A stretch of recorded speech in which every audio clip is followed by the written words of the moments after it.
Auzubillahiminasyaitonirrajim. Bismillahirrahmanirrahim. Assalamualaikum warahmatullahi wabarakatuh dan salam sejahtera. Okey, pada hari ini saya akan membuat satu video bagi kursus pengantar pengajian pendidikan dengan kod kursusnya ialah GPP. GPPP 1092.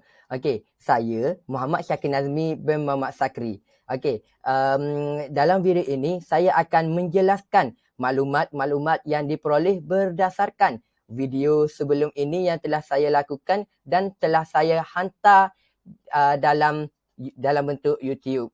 Okey, jadi mari kita pergi bersama-sama. Okey, yang pertama, apa yang diperoleh? Okey, jadi di sini ia terbahagi kepada 3, iaitu aspirasi murid, hala tuju pendidikan dan juga implikasi pendidikan. Okey, berdasarkan video pengajaran yang saya lakukan, perkara yang diperoleh dari segi aspirasi murid ialah murid dapat menjadi seorang yang berilmu pengetahuan sekaligus mereka dapat menguasai mata pelajaran teras ini. Ini secara tidak langsung dapat menjadikan kurikulum murid tersebut bertambah baik. Apabila murid itu telah menguasai sepenuhnya, maka itu boleh mengajar pula tajuk ini kepada pelajar yang lemah.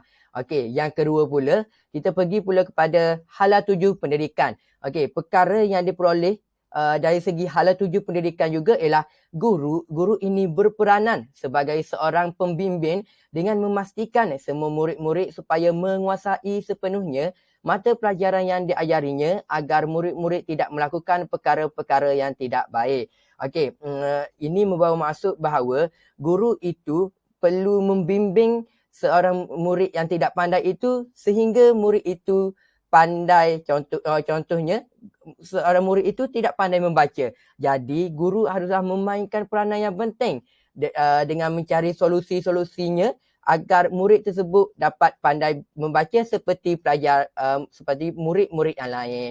Okey, yang ketiga pula, kita pergi kepada implikasi pendidikan. Okey, jadi perkara yang diperoleh berdasarkan implikasi pendidikan ini ialah guru dapat menguasai kemahiran TMK kerana guru telah berusaha untuk menyediakan slide pengajaran yang menarik kepada murid-murid supaya murid-murid itu dapat belajar serta dapat memahami apa yang diajar dengan tepat sekali. Ini sebenarnya terkandung dalam PPPM bagi anjakan ke-7 dengan memanfaatkan bidang TMK bagi meningkatkan kualiti pembelajaran di Malaysia. Okey, jadi apa yang kita boleh lihat di sini, guru ini haruslah mahir dalam bidang TMK. Hal ini demikian kerana murid pada hari ini kebiasaannya minat dalam TMK ini. Jadi guru tidak boleh ketinggalan zaman dan guru perlulah ikut trend pada zaman kini. Oleh itu, guru haruslah belajar cara untuk menguasai sepenuhnya dalam bidang TMK agar guru itu dapat menyediakan slide yang menarik, dapat mencari idea bagaimana cara mengajar supaya dapat menjadi pengajaran itu berkesan kepada murid-murid semua. Okey, seterusnya yang kedua, perkara yang dapat diperoleh daripada aspirasi murid ini ialah yang kedua, murid dapat menjadi seorang yang boleh berfikir secara kritis maupun kreatif. Hal ini demikian kerana slide yang dibuat oleh guru itu dapat memberikan idea kepada murid untuk terus berfikir secara kritis maupun kreatif sekaligus dapat memberikan keupayaan kepada murid untuk meramal masalah dan mendekati isu secara kritis, logik, induktif dan deduktif. Okey, ini membawa maksud bahawa seseorang murid itu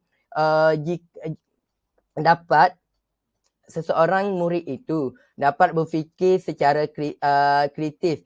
Jadi jika guru memberikan satu video dan guru menyuruh murid itu untuk mencari kesalahan ataupun kelemahan yang terdapat dalam video tersebut, kemudian guru-guru boleh menyuruh murid agar bagaimana cara nak menambah baik supaya dapat membetulkan perkara yang terkandung dalam video yang diberikan oleh guru itu. Okey, yang kedua, perkara yang kita dapat peroleh juga dari segi hala tuju pendidikan juga ialah guru dapat menjadi seorang yang menilai hasil kerja yang dilaksanakan oleh murid.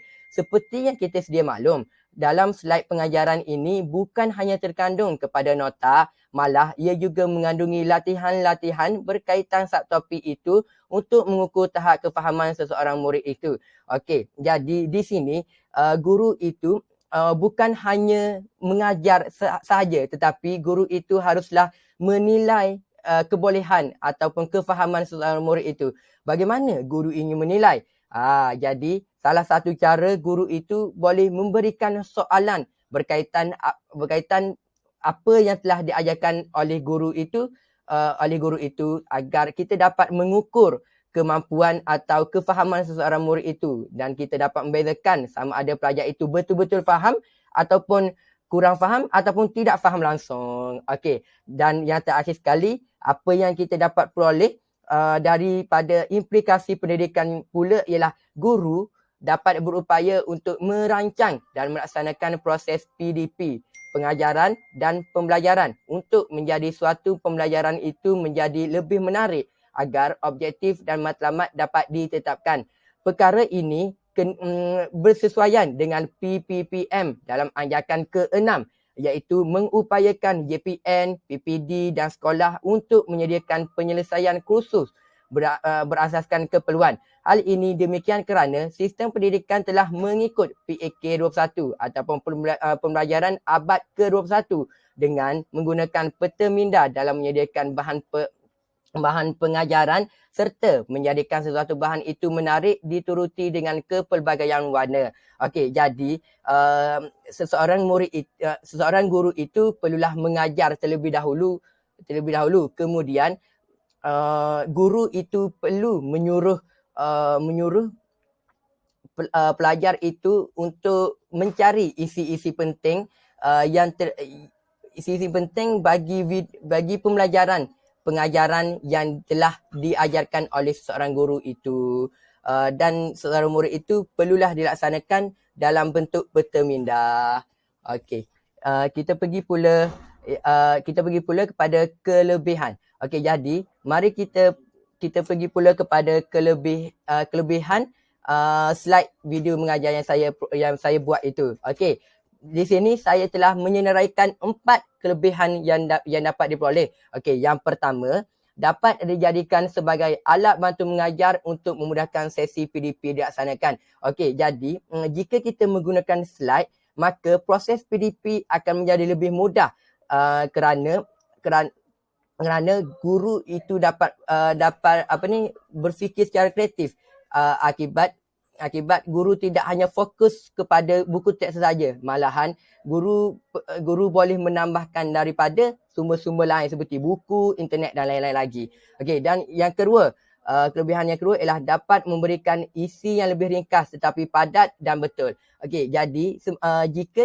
jika guru itu melakukan slide pengajaran, maka slide itu haruslah ditulis dengan ringkas dan bukannya ayat yang panjang seperti dalam buku teks. Okey, yang ketiga, murid mudah untuk memahami sesuatu perkara yang diajar. Okey, hal ini demikian kerana dalam slide itu hanyalah kita tulis isi-isi penting sahaja dan bukannya ayat yang panjang, ayat-ayat cinta. Macam tu. Jadi jika kita hanya tulis isi-isi penting sahaja, maka sudah pasti murid itu dapat faham dengan mudah apa yang diajarkan. Dan kelebihan yang keempat ialah dapat menarik minat murid untuk belajar kerana adanya slide yang menarik dengan kepelbagaian variasi warna. Okey, jadi dalam slide ini bukanlah seperti buku yang hanya mengandungi warna hitam putih sahaja. Jika kita melakukan slide, sudah pasti dia ada warna yang pelbagai. Jadi murid itu dapat menarik supaya lebih ingin untuk belajar sesuatu perkara itu, dan hal ini secara tidak langsung juga dapat mengurangkan masalah disiplin bagi seseorang pelajar itu. Okey. Seterusnya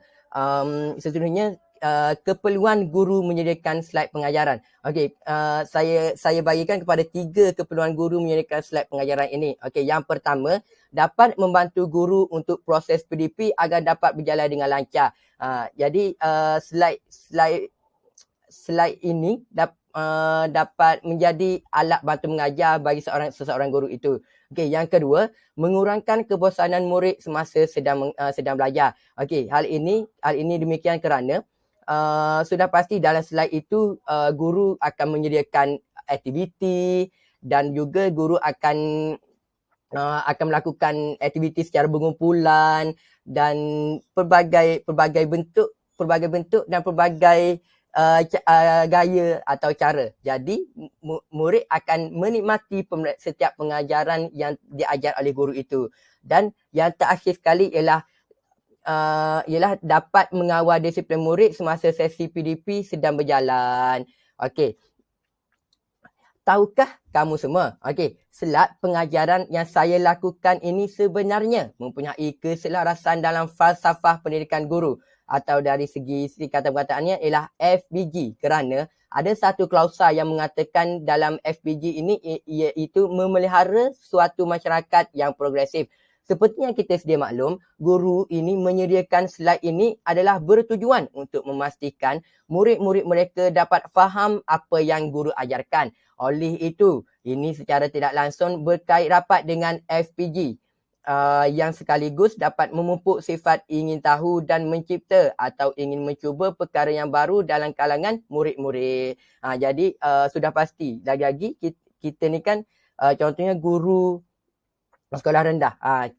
Guru sekolah murid-murid sekolah rendah sudah pasti tidak tahu ataupun tidak pernah jumpa slide ini. Jadi guru-guru boleh terapkan slide ini ataupun pengajaran dengan menggunakan slide ini sejak dari muda lagi, sejak dari awal murid itu lagi. Macam itulah. Okey. Berdasarkan slide video mengajar yang saya lakukan itu, siapa yang dapat manfaat? Jadi sebenarnya slide pengajaran ini sememangnya dapat memberikan manfaat kepada kedua-dua belah pihak iaitu guru dan juga murid. Hal ini dikatakan demikian kerana guru dapat memudahkan urusan mereka dalam menyampaikan ilmu berkaitan dengan tajuk yang ingin diajar, manakala murid pula dapat mudah memahami sesuatu ilmu itu dengan mudah dan cepat. Hal ini disebabkan oleh slide yang dibuat itu hanya didedahkan isi-isi penting saja. Okey, jadi jika guru itu menyediakan slide pengajaran, maka guru itu tidak akan menulis ayat yang panjang. Malahan guru hanya meletakkan 2-3 patah perkataan sahaja dan selebihnya guru akan menghuraikan apa yang dinyatakan dalam slide itu. Dan hal ini juga dapat memastikan murid itu mengetahui isi-isi penting yang terkandung ataupun yang perlu murid itu tahu dalam sesuatu subtopik itu.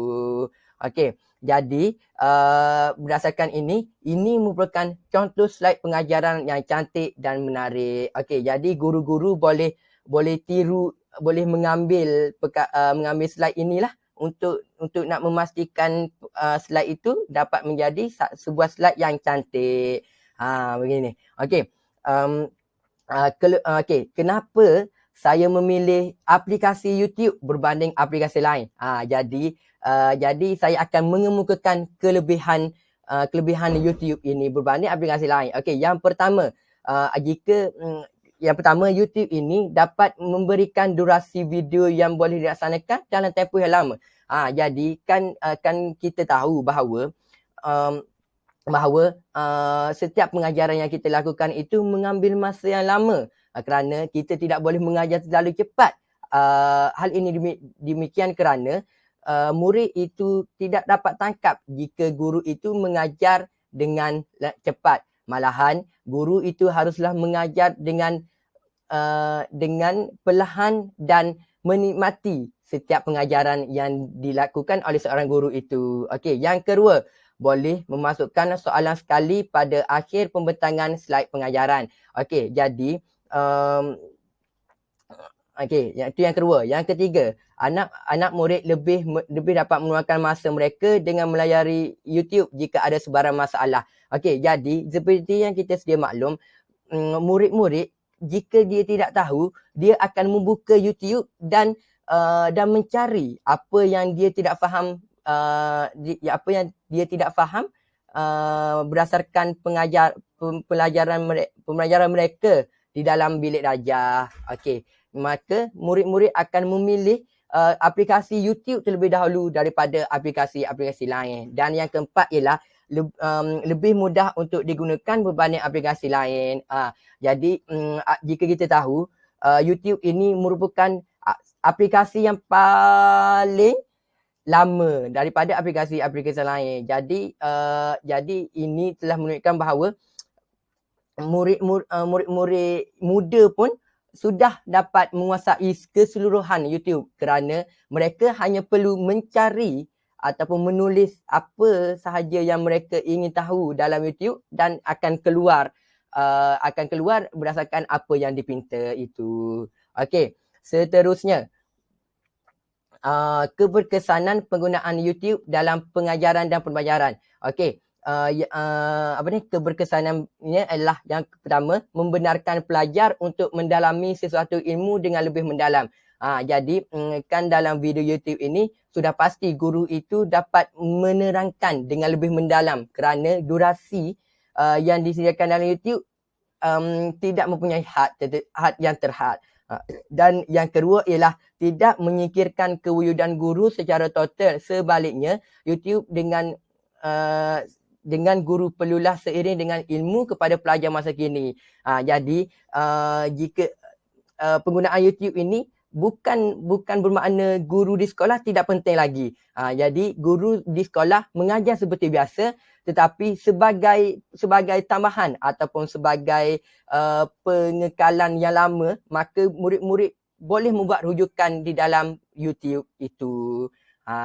Okey, seterusnya saya akan pergi pula kepada kelebihan slide sebagai media pengajaran. Okey, yang pertama, mudah untuk membuat slide. Okey, hal ini kerana telah disertakan dengan pelbagai menu dan fitur yang boleh mencipta slide mengajar yang baik dan menarik untuk dipelajari. Okey, itu yang pertama. Yang kedua, mudah untuk membuat video mengajar.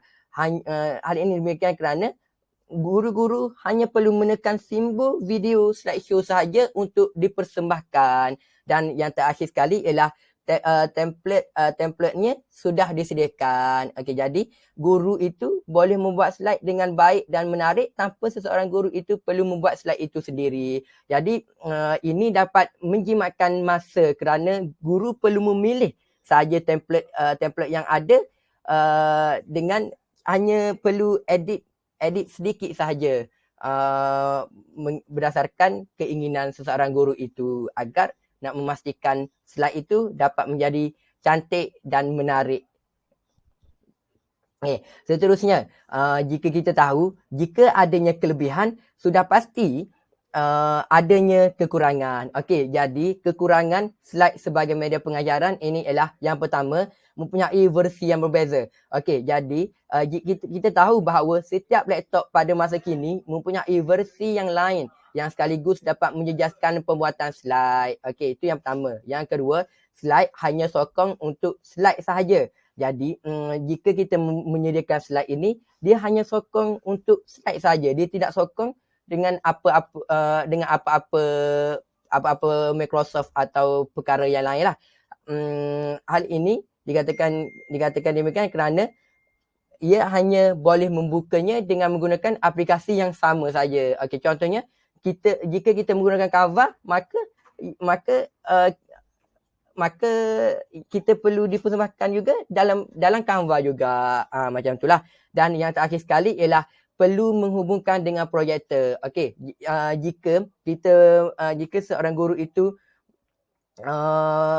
ingin melakukan slide dan ingin mengajar seorang murid itu dalam bilik darjah, maka guru itu perlu menyediakan projektor. Hal ini demikian kerana jika slide jika slide digunakan dalam PDP, pengajaran dan pembelajaran dalam bilik darjah, maka laptop atau komputer perlu dihubungkan dengan projektor untuk slideshow dapat dipersembahkan. Jadi sini dapat dapat melambatkan lagi masa kerana jika kita ingin memaparkan slide yang kita buat itu, maka kita perlu menghubungkan juga dengan menggunakan projektor agar semua murid dapat melihat apa yang dilakukan oleh seorang guru itu. Okey. Saya rasa setakat itu saja video penerangan saya berdasarkan berdasarkan video pengajaran yang saya lakukan itu. Okey, saya harap perkara ini dapat memberi manfaat kepada seluruh golongan, tidak kiralah kepada ibu bapa, guru-guru maupun murid-murid sekalian. Okey, saya rasa setakat ini saja pembentangan saya pada hari ini. Saya harap apa yang baik itu datang daripada Allah Subhanahu Wa Taala dan apa yang kurang itu datang daripada saya sendiri sebagai manusia biasa yang tidak boleh lari daripada melakukan sebarang kesilapan. Okey, saya akhiri dengan wabillahi taufiq wal hidayah. Assalamualaikum warahmatullahi wabarakatuh. Sekian, terima kasih.